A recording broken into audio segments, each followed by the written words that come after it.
If making music was easy, we'd all be rock stars, but in case you haven't noticed, that's not exactly the case. It's only recently I realised just how much you have to do if you want to make it as a musician. Recently, Gavilant released its debut album, Seismic, and let me tell you, making that album was not all fun and games. The single hardest thing as a music producer is not trying to master an instrument, it's not trying to become the most renowned sound engineer.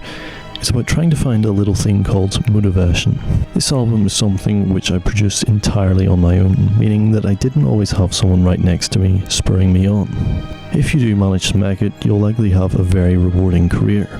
But getting to that point is not going to be a walk in the park. If you are producing music alone, there are going to be countless times where you run into something that just does not work.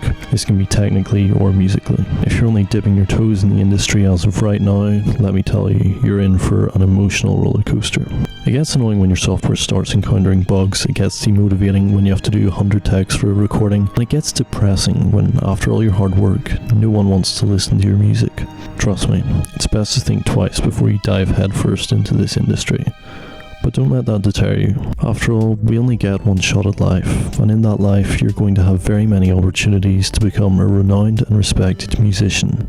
It would be a shame to waste them. Whilst I do advise you to never give up, there is no point in burning yourself out, repeatedly throwing yourself at the wall and getting absolutely nowhere. Sometimes our successes don't arrive when we expect them, which is why it's important to take breaks to reevaluate the direction in which you're heading.